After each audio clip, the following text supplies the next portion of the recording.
Olá, amigos. No ar, mais uma edição do programa Admirável Mundo Novo. Hoje eu tenho um convidado de honra, uma pessoa que está fazendo um trabalho muito especial na ajuda das pessoas necessitadas. Seu nome, Mauro Agosti. Profissão, ele é psicanalista, também é especialista em psicologia social e, em suma, é um psicoterapeuta. Estudou a filosofia junguiana e dali ele se interessou e começou uma vertente profissional no sentido de várias experiências que acabaram por levá-lo ao campo das constelações familiares. Ele tem muito a dizer sobre isso e justamente ele iniciou ontem uma série de eventos sobre esse tema, que serão reuniões mensais e que não há necessidade de ter que estar desde o início. São coisas que são pontuais. Você pode aparecer a hora que quiser, você entra no esquema e com certeza você é muito bem-vindo. Então, como o assunto hoje é palpitante, então eu trouxe o Dr. Mauro Agosti para que ele nos fale sobre sua pessoa, sobre a sua vocação e sobre o trabalho que ele está realizando aqui em Florianópolis. Mauro, amigo, seja bem-vindo, sinta-se em casa e, para começar, conte-me algo sobre a sua evolução profissional. Ante tudo, muito obrigado pelo convite. Estou muito agradecido por isso. É uma oportunidade para falar de coisas novas, novos paradigmas, novas formas de trabalho. Eu acho isso muito importante e interessante que abra esses espaços. Então, grato por isso. Sem dúvida. Eu sou de formação médico. Eu estudei na Argentina, Rosário, na Universidade Nacional de Rosário. Depois fiz a especialidade de saúde mental, psiquiatria, no Hospital Geral, que tinha mais de 500 doentes. E minha pesquisa, eu sempre fui uma pessoa muito curiosa, desde criança, e como toda criança curiosa, eu continuo sendo criança, curiosa nesse sentido, uma criança curiosa. Entendo. Não perdi essa parte de mim. E sempre me perguntava como era a questão do corpo, entender a matéria, como funcionava, como era. Então, meu caminho começou por esse lado. E depois, minha curiosidade foi para o lado da mente, dos sentimentos. Então, comecei esse outro caminho, mais abrangente, sobre a parte mais emocional e mental. E continuei meu caminho e já a curiosidade iba também para a questão mais espiritual também. Não o lado religioso em si, senão a questão mais espiritual, interior de cada uma das pessoas. E meu caminho hoje em dia é começar a unificar todas essas partes que geralmente ficam escindidas, separadas. Nós venimos de um pensamento cartesiano, onde a mente e o corpo ficam fragmentados, os sentimentos por um lado, a alma por outro. A origem da palavra psi, da psique, significa a alma. Então, o meu caminho tem que ver com retornar a esses lugares, voltar para trás e trabalhar com isso, não? Com reunir tudo, o corpo, a mente, o espírito ou a alma das pessoas.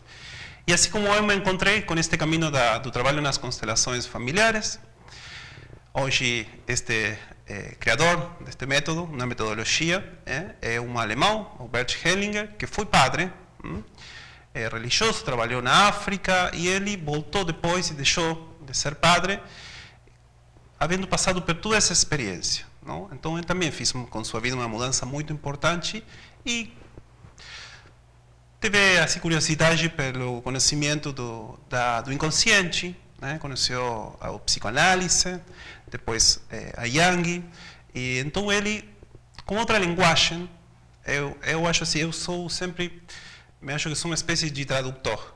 Eu conheço as línguas diferentes que falam de acordo com as metodologias, da ciência, da espiritualidade, e eu acho que sempre falam do mesmo. Então, eu tenho facilidade em fazer essas traduções. E também fazer as pontes, né? Pontes, E aqui estou morando justamente numa cidade onde o ponte é o símbolo está aqui. Pois é. E o Ernest Hemingway disse que nenhum homem é uma ilha. Uhum.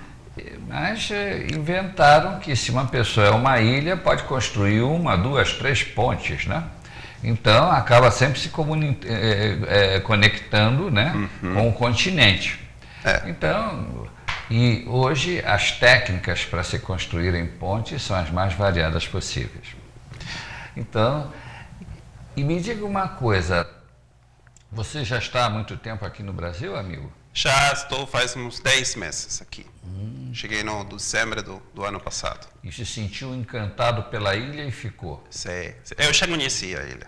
Ah, já conhecia? Havia ficado encantado de antes. Ah, tá. Sim. Passando férias. Temos histórias semelhantes, porque eu não sou daqui, mas já estou aqui há 36 anos. 26. Então, e de coração eu sou daqui. Mas depois desses últimos 30 dias em que choveu tanto, agora eu posso dizer que eu sou barriga verde, porque a minha barriga ficou totalmente cheia de limo. Agora eu posso dizer não é a cor da camisa, não. Não é a cor da camisa, é a cor da minha barriga. Eu acho que estamos todos brotando. Eu vou tranquilo. Bom, amigo, e me diga uma coisa. Como foi que você contactou a técnica das constelações familiares? Nenhuma coisa é por acaso. Eu, no 2010, comecei a receber informações, tanto de uma familiar que estava fazendo esse tipo de trabalho terapêutico grupal, como de muitos de meus pacientes. Eu, na minha prática, principalmente eu trabalhava como psicoterapeuta, psiquiatra também, prescrevia medicação, nos casos necessários, não todos, mas a minha principal ferramenta era a psicanálise, a escuta e a psicologia social. Mas eu comecei a escutar que muitos dos meus pacientes participavam desse tipo de terapias. E no meu trabalho, no nosso trabalho conjunto, isso evoluía muito mais rápido e eles tinham insights e percepções muito mais gerais da sua história, da história da sua família, da biografia em geral. Então, a partir disso, acelerava o trabalho terapêutico. No princípio, como era uma coisa diferente, desconhecida para mim, meus preconceitos próprios mexeram, mas comecei a deixar passar isso, a escutar mais e a ficar atento. Então, sim, eu comecei a procurar, investigar e decidi com um psiquiatra, um colega, argentino também, formado na Universidade da UBA, de Buenos Aires, e ele estava morando aqui no Brasil. Faz 30 anos que está morando aqui no Brasil. Ele formou um instituto e ele é formador de constelador e também trabalha muito com a psicologia, com toda a parte das emoções, da inteligência emocional. Então, a partir daí, começamos a intercambiar informações e tudo, e, bom, me interessei muito por isso, e para mim foi muito fácil, porque falamos o mesmo idioma, sim, e eu me identifiquei muito com ele. Então, eu, hoje em dia, sou parte do Instituto Cosiner de São Paulo. Ah, tá bom. Opa. Não, e também, a verdade é que se você se especializa numa área, faz o curso, faz seus estudos e tudo, mas se depois disso você se fecha como uma ostra, você tem que estar sempre abrindo frentes para ouvir o que é que os outros estão fazendo, o que é que os outros estão criando. E ao mesmo tempo você também não vai ser egoísta de as coisas que você descobriu guardar só para você, você também tem que trocar figurinhas. Então isso realmente é muito bom e eu vejo que você é aberto, com o que você está me contando, você é aberto o suficiente. Isso significa que você vai estar sempre evoluindo no conhecimento que você adquiriu. Esperemos que assim seja.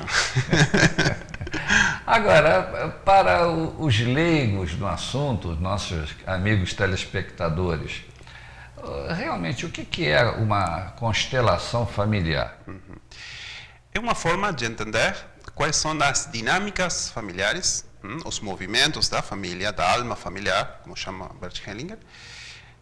E desses movimentos, quando se geram algum tipo de problemas que começam a interferir no desenvolvimento da vida das pessoas. Então, a constelação familiar é uma metodologia fenomenológica. O que quer dizer isto? Porque são nomes estranhos para a gente que quer saber. Se trabalha com o que acontece no momento. Então, um trabalho grupal se pode fazer ou um trabalho individual. Nós estamos abertos a esses dois tipos de abordagens. Vou falar um pouco da grupal, como é da questão de trabalho em grupo. Uma pessoa quer trabalhar uma questão própria. Eu gosto de falar de questão e não de queixa, porque a queixa termina sendo uma coisa que não quer mudar, que quer ficar onde está. E a questão é uma pergunta que a pessoa se faz para poder melhorar, para poder evoluir. Isso mesmo. Então, sempre se vou constelar, meu limite é esse, com aquela pessoa que tem uma questão e não uma queixa. Tá? Então, a questão pode ser múltiplas, várias questões. Por exemplo, problema com o trabalho, com a profissão, problema nos relacionamentos, problemas de adicções, drogas, álcool, todo tipo. Também problemas com o dinheiro, que o dinheiro é uma coisa que nós utilizamos para movimentarmos na vida, na troca, no intercâmbio, fundamentalmente. E também com todo tipo de doenças. Assim, é uma técnica que complementa e ajuda as pessoas. Por isso, sempre eu, como médico, tenho que ser responsável no sentido de que ninguém deixe de fazer o que está fazendo nos seus tratamentos. Tá? É todo tipo de trabalho coadjuvante, que nós trabalhamos do outro lado, ajudando do outro lado. Então, a pessoa me comenta qual é a sua questão, e a partir disso escolhemos pessoas para representarem esse tipo de dinâmica familiar. Então, nós abrimos um campo, e a pessoa se conecta, os representantes se conectam com esse campo. Isto parece uma coisa muito mística, esquisita, religiosa, mas não é nada disso.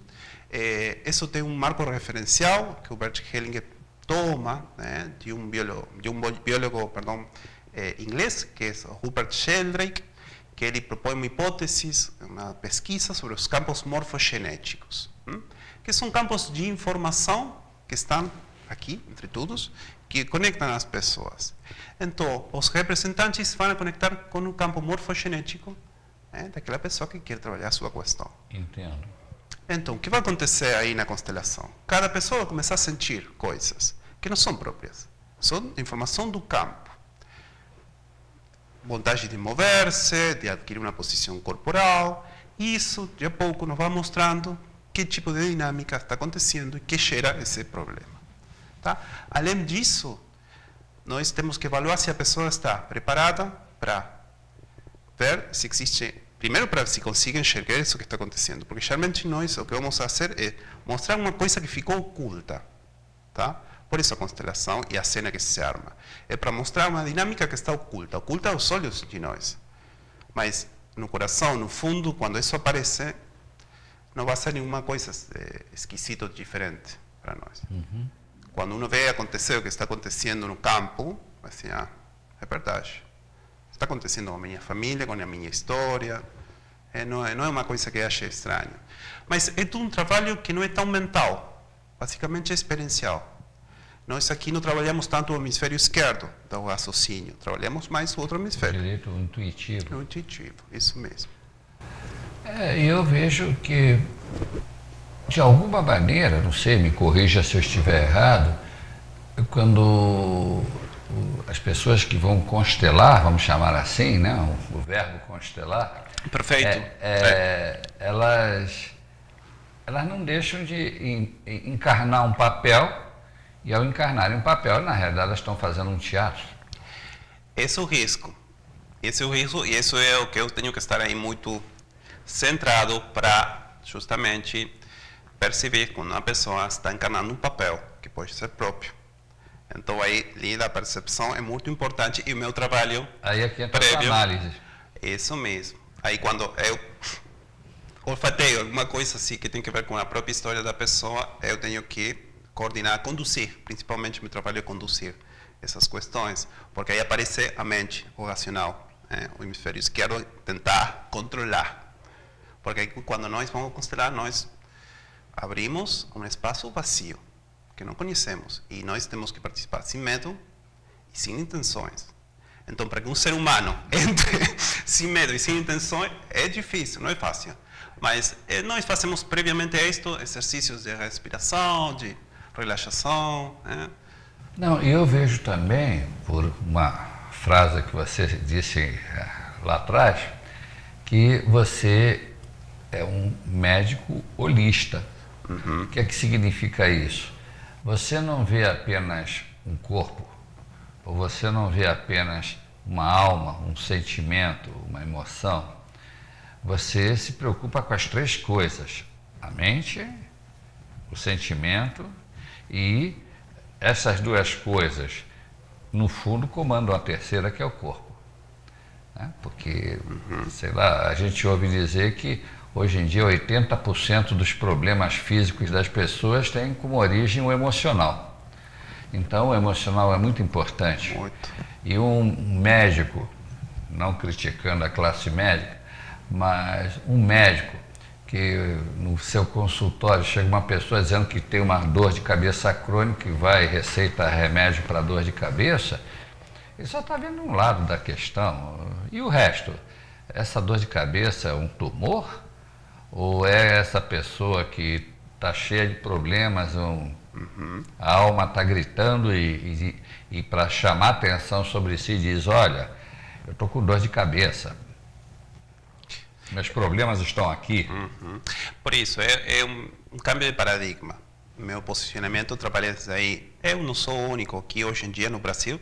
Participei de um congresso psicossomático online de médicos de todo o Brasil, psiquiatras, ginecologistas, muitas especialidades, trabalhando neste outro paradigma, sem deixar a medicina convencional, porque é uma ferramenta, mas pensando que a doença não é o inimigo. Justamente o contrário, a doença vem ajudar-nos a falar uma coisa que nós não falamos ou que nossa família não falou. Então, ou algum desequilíbrio em geral. Então, se nós fazemos fechar a boca ao sintoma, a doença, nós perdemos tudo isso que é tão rico. Nós temos que prestar atenção, abrir o ouvido, a mente, o coração para isso. E não somente para a pessoa que está doente, sino também para toda a sua família. Porque o trabalho em constelação faz que nós abramos o coração para o sistema onde cada pessoa pertence. Eu já notei que essas pessoas que geralmente têm problemas e que por isso mesmo estão precisando constelar, essas pessoas geralmente elas têm problemas, mas elas seguram, prendem. E aí começa lá dentro uma verdadeira revolução francesa. Isso leva à conclusão de que as pessoas não estão conseguindo se abrir. E elas criam subterfúgios que um livro que eu li de um famoso, acho que psicólogo americano, Rollo May, não sei se você já ouviu falar, ele escreveu um livro chamado O Homem à Procura de Si Mesmo. E numa parte do livro ele diz que quando o ser humano, atacado por um problema ou um perigo do qual ele não consegue evitar, Sim. e ele sente que não pode fazer nada, a sua última trincheira de proteção é fazer de conta que esse perigo não existe. Ou seja, o mito do avestruz, né, que vê um perigo e enterra a cabeça na areia. Isso não é real na natureza. O avestruz tem aquelas pernas compridas porque ele vê um perigo e sai correndo. Mas dizem que ele enfia a cabeça na areia. Muitas pessoas hoje em dia são avestruzes, que fazem de conta que não existe. Agora, quando a coisa está muito feia, eles correm para pedir ajuda. O principal disto é, como médicos e como profissionais da ajuda, é não julgar. Então, por alguma coisa, eles... É assim, isso que você está falando, um mecanismo de defesa. O psicanálise fala que é a negação. E a negação é um mecanismo de defesa para protegermos daquilo que para nós é terrível. E que não temos as ferramentas para poder... E de que estamos falando? Da doença, e a doença para onde vai? Para a morte. a morte, a sexualidade e a loucura são os grandes temas tabus da nossa sociedade. Com certeza. Então, qualquer pessoa que esteja atravessando um sofrimento que tenha a ver com esses três grandes tabus, faz o que pode. É interessante tudo isso que você está dizendo. E uma coisa, por exemplo, nos trabalhos que você coordena, né? Por exemplo, você agora iniciou ontem um grupo. Então, esse grupo, eles não se conhecem, eles vão chegando, de repente uma sala está cheia de gente, e aí você vai coordenar. Então, sei lá, eu particularmente nunca assisti, por isso que daí... Não, é muito melhor se você me pergunta e tira todas as dúvidas que as pessoas podem estar tendo na sua casa. Exato. Então, as pessoas, o que é que elas têm que fazer numa reunião dessa? Primeiro, o que falei, o mais importante é deixar de ter uma intenção, que é muito difícil, é uma prática, eu também pratico isso, deixar de querer estar esperando um resultado de alguma coisa.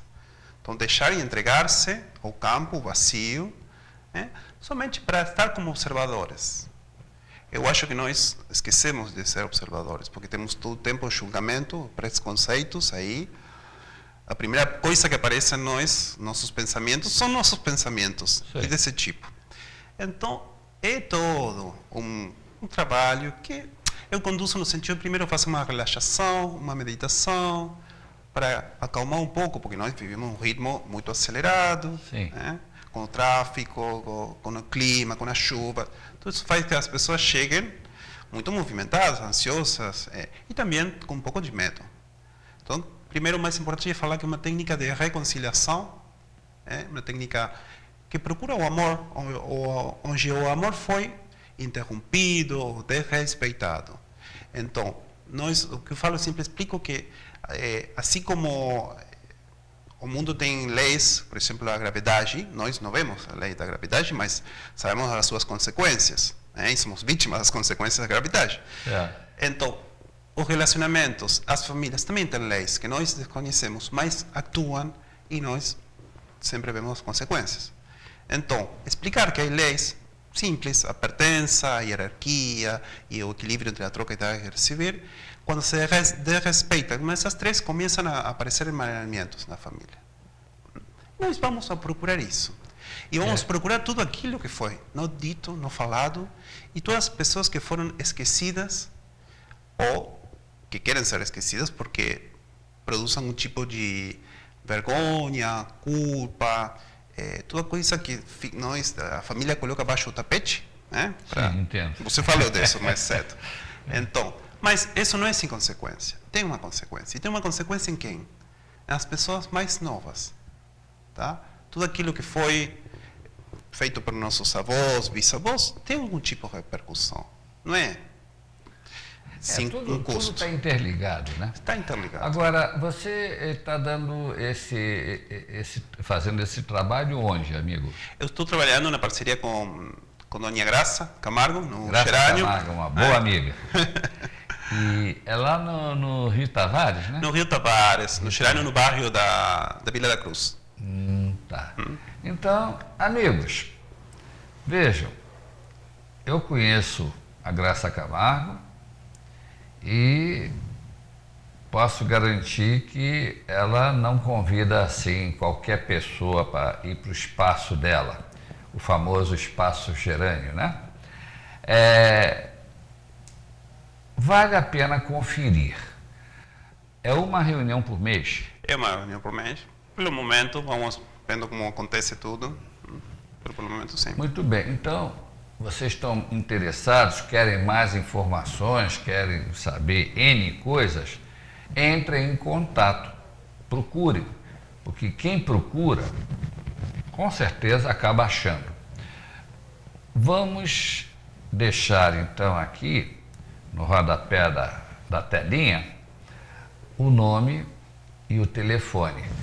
Bom, o nome, vocês podem entrar em contato com o Espaço Gerânio, né? Ou então vocês também podem procurar pessoalmente, né? Pelo Dr. Mauro. E Mauro, deixe seu e-mail ou seu telefone para o pessoal entrar em contato. Tá Diga, bom. pode dizer. Meu e-mail é mauro_agosti@hotmail.com e meu telefone é 4884685023. Eu estou aberto a qualquer tipo de esclarecimento, tirar dúvidas nesse sentido. Sempre recebo as pessoas, porque é muito importante que tirem todas as dúvidas e os medos, as questões que tenham. Estou aberto a isso. Eu realmente adorei conversar com você. Lástima que em televisão o tempo é tão curto. E estamos chegando ao fim do nosso programa. Esperamos que vocês tenham aceso a luz da curiosidade. E estamos aqui para qualquer coisa que vocês precisem. Foi um prazer ter estado com vocês no dia de hoje.